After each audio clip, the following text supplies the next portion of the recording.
What if the kings who shaped history weren't wise rulers at all, but men consumed by madness, fear, and obsessions so bizarre they pushed entire kingdoms to the brink of collapse? These weren't just eccentric habits or quirks. These were rulers whose darkest impulses shattered lives, warped nations, and left behind stories so disturbing they sound like nightmares rather than history. And here's the terrifying part. Each one of them wore a crown. Each one of them was obeyed.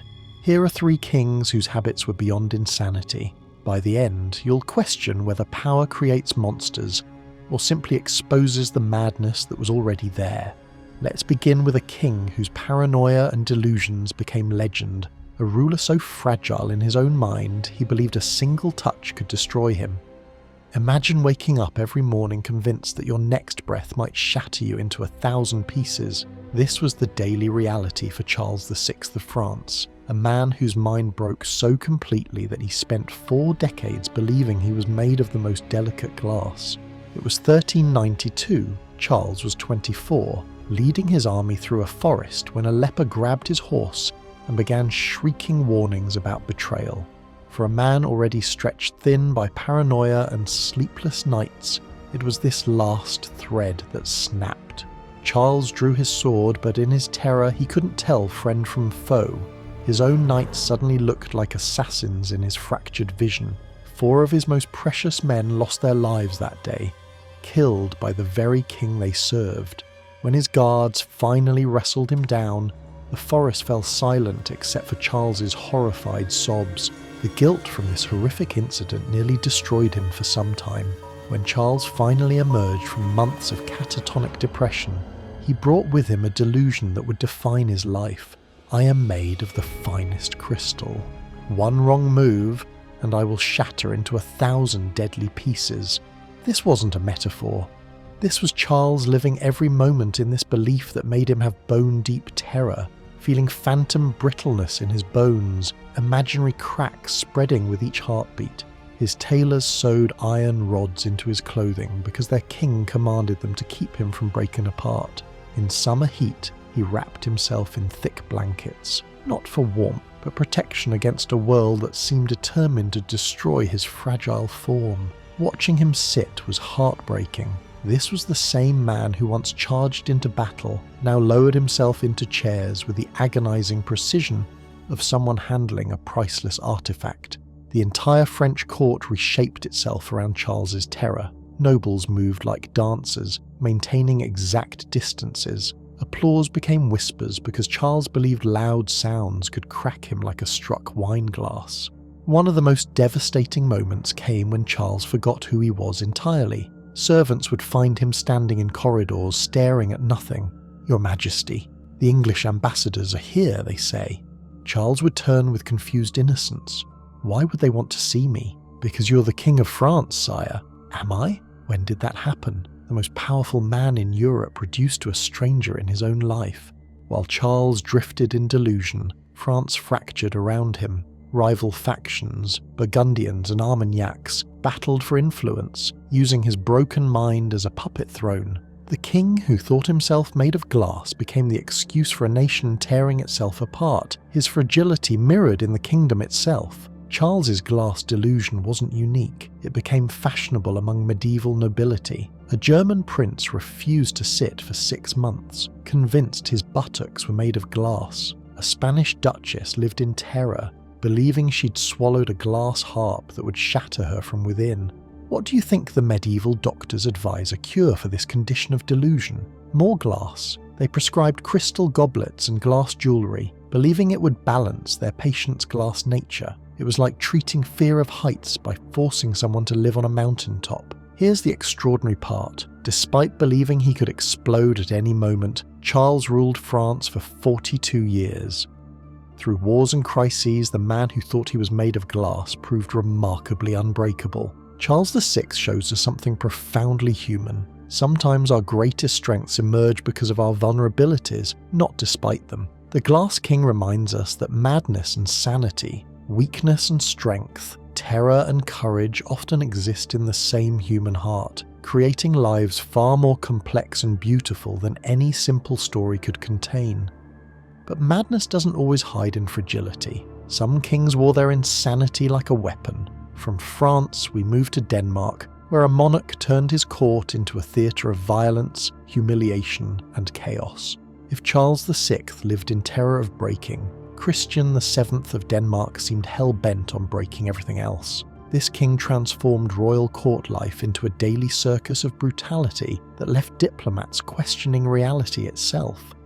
During Christian's reign, it became a circus of humiliation. He slapped servants mid-sentence, foreign ambassadors during treaty negotiations, even his 15-year-old bride during their wedding reception.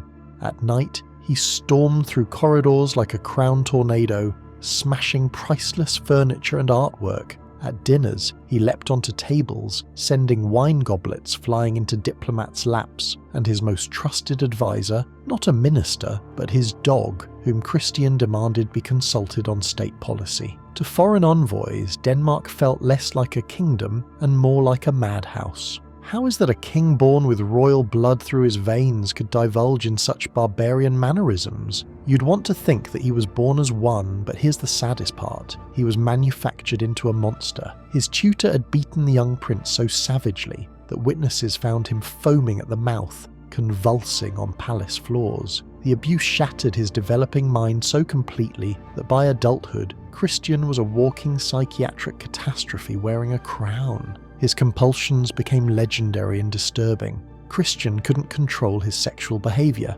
masturbating compulsively regardless of who was watching. His doctors designed restraint chairs and prescribed daily ice baths, dunking the King of Denmark in freezing water like medieval shock therapy.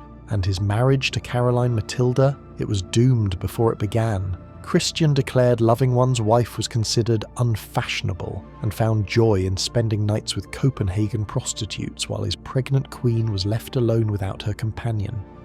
Eventually, the German physician Johann Struensee became the only person capable of calming Christian's violent episodes. Struensee effectively ruled Denmark while Christian played with his dog minister and terrorized diplomats, until Struensee began an affair with a lonely queen. The scandal exploded into executions, exile, and Christian spending his final decades strapped to a chair, his mind finally as broken as everything he'd destroyed. The boy beaten into madness had beaten the world back, until there was nothing left but silence and the echo of old violence in empty palace halls. If Denmark's king shattered his kingdom with madness on display, Sweden's king proved even more dangerous, because when paranoia takes root in power, it doesn't just ruin a man, it leads to massacre.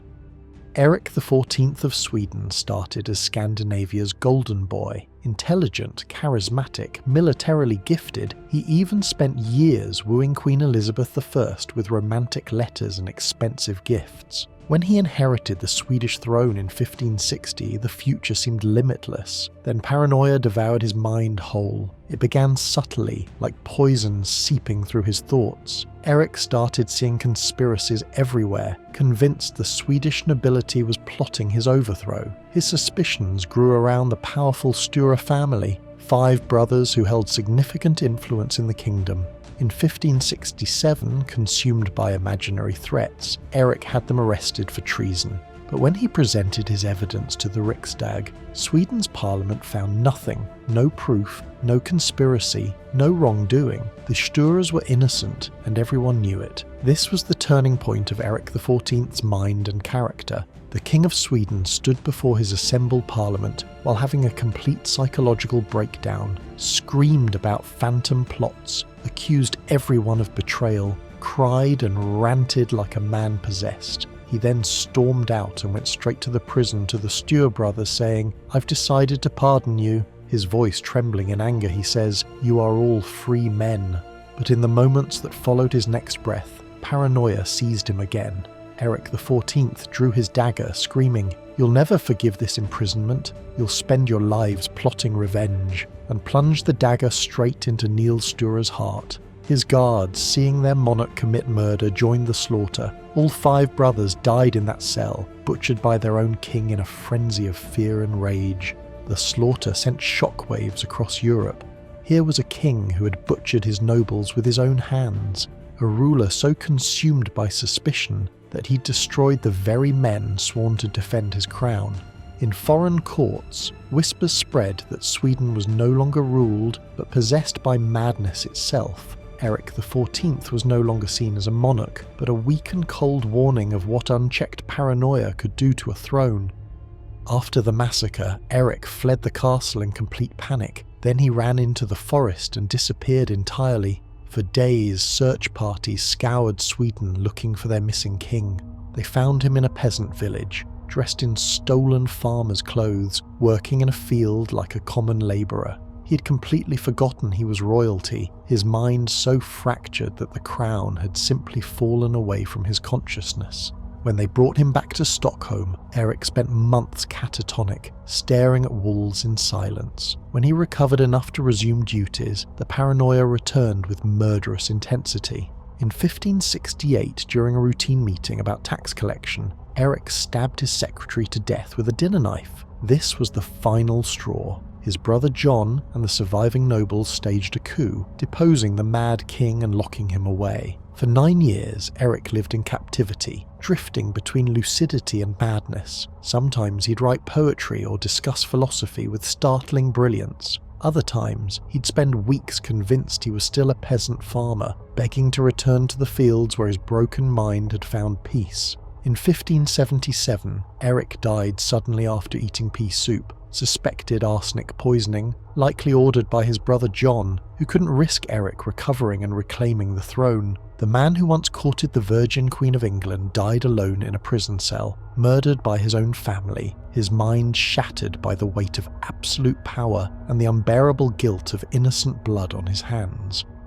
All three of these kings had something in common. They did not begin as monsters. Charles VI was a bright young monarch before his mind fractured. Christian VII showed promise until cruelty in childhood broke him. And Eric XIV was Sweden's golden heir before suspicion hollowed him out. The pattern is as simple as it is terrifying. Take a man, give him absolute power, surround him with courtiers too afraid to refuse him, strip away all consequences for his actions, and you do not get wisdom.